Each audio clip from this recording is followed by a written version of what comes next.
Good morning, third grade.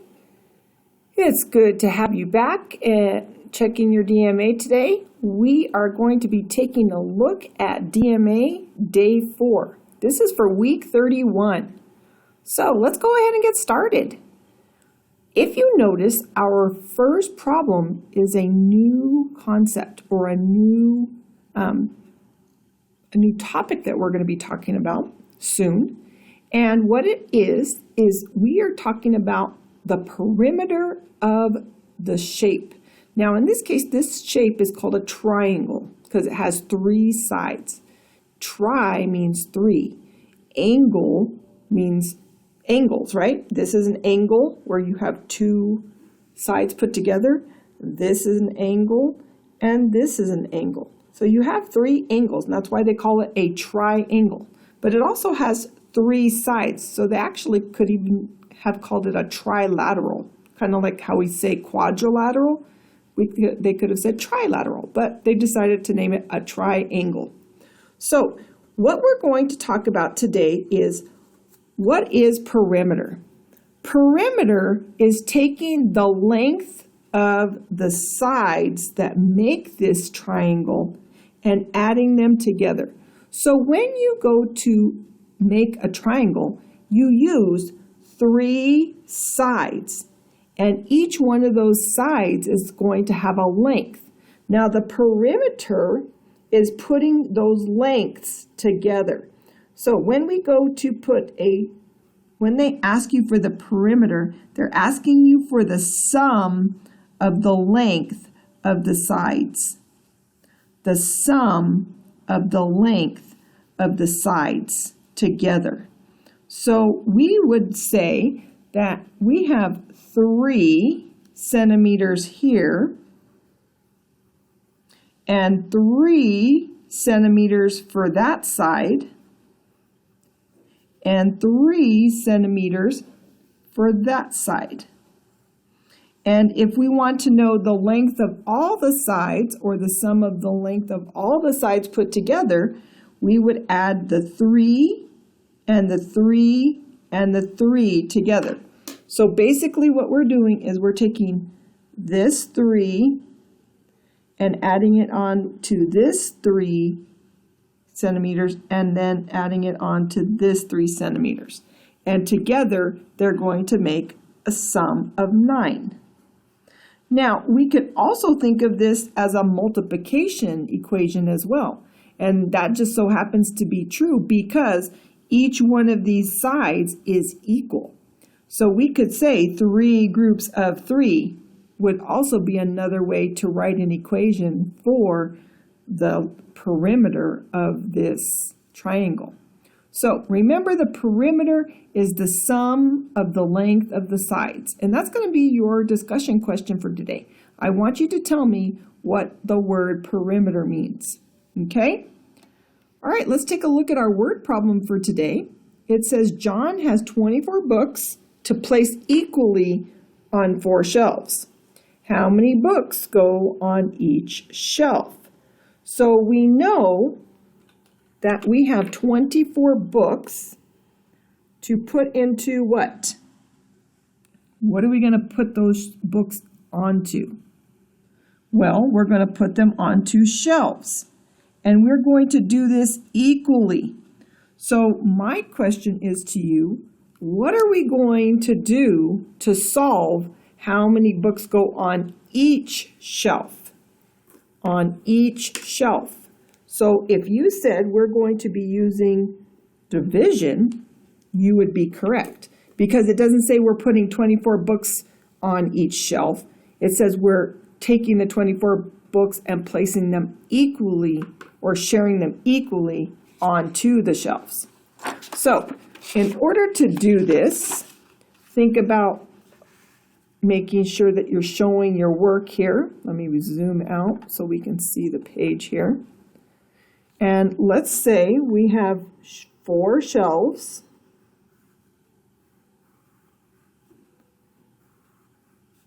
And we're going to take the 24 books and divide them equally onto the 4 shelves. Now, the 24 books are the total objects.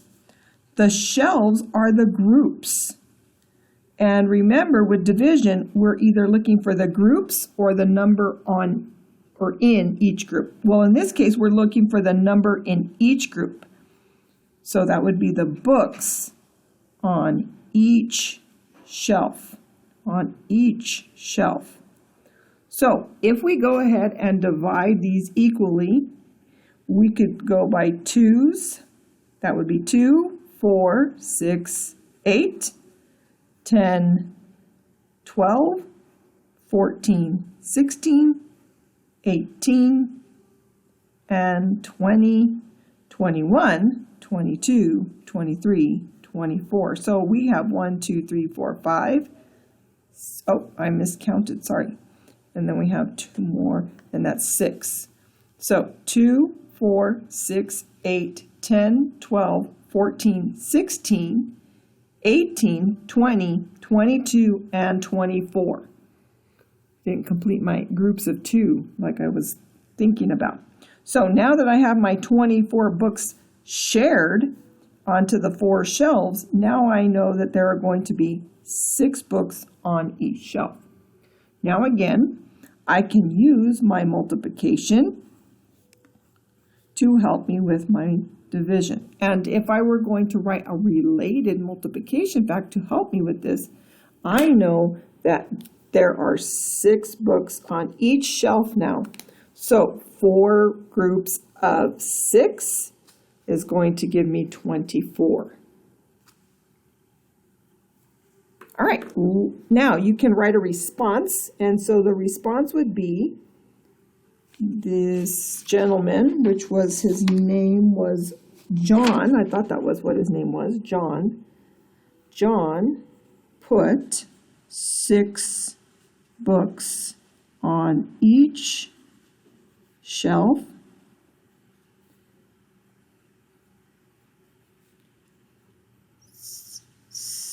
because, or since, you could always use the word since, or because 24 books divided equally or shared equally, books, not booked, books shared on 4 shelves, or between 4 shelves, will have 6 books on each shelf. And so I have my response written. I have an equation to show that, and I've also created a model to help me visualize what's happening in my word problem there. All right, well, let's go ahead and take a look at the third problem. It's also a word problem. Got a couple of different word problems today. It says Blaine, Bobby, and Brian combined all of their toys, all their toy cars. Now, when you see the word combine in all, what does that tell you you're going to do? Combine all of their cars. Right, you're going to combine means that you're going to add them together. Now, it says Blaine had 21 cars, Bobby had 35, and Brian had 16. Now, they wanted to donate their toys to 9 friends. How many toys will each friend get? So first we have to combine them, and then we have to share them. That's what donating means. You're going to share them or give them away. And I'm sure they're doing it equally because it says how many toy cars will each friend get. So the first thing we need to do is add the cars together and then share them equally between the 9 friends. So I'm going to go back again, and I'm just going to move my paper up a little bit. And I had 21, 35, and we also had me see if I remember correctly, 16. So this was Blaine, this was Bobby, and this was Brian. So Bobby, Brian, Blaine. Now, once we add these or combine them together, 20 plus 30 is 50, and 50 plus 10 is 60. Now I can add my ones, so I have 5 and 1 makes 6, and then I take that 6 and add it to 6 more, and that gives me 12. So that tells me I have another 10 that I can add to that 60 to make 70, and then 72. 2 is still here. 72 cars in all. Now, what am I going to do next with the cars? Right, I'm going to share them equally between the 9 friends. So I'm going to take these cars and I'm going to share them or divide them equally between the friends. And your friends are the groups. So here are my total objects. I'm putting them into groups. I want to know how many toy cars each person is going to get. Each friend or each group. So if I know my multiplication facts, or if I can skip count by 9s, which I should be able to, right? We could see how many groups of 9 I get or how many groups of 8 I get to make 72. It's up to you, but I like to count by 9s because they're easier for me. I could go 9, 18, 27, 36, 45, which is 9 times 5. Now I can switch my factors, my digits. 54, 63, and the next one's going to be 72. So, how many groups of 9? 1, 2, 3, 4, 5, 6, 7, 8. I actually just gave that to you guys there. So now you can say in a response, each friend will receive 8 cars after you divide them equally. So there's actually 2 equations that you need to write for this. The first one is going to be an addition sentence, and the second one is going to be a division sentence, right? So you're going to take that 21 plus 35 plus 16. That's going to be 72. The next step, you don't put an equal sign here because that's not going to be equal. We're going to put 72 divided by 9 is going to give us 8. All right. Now let's take a look at the last problem, and it's looking at a pattern and the missing number to finish that pattern.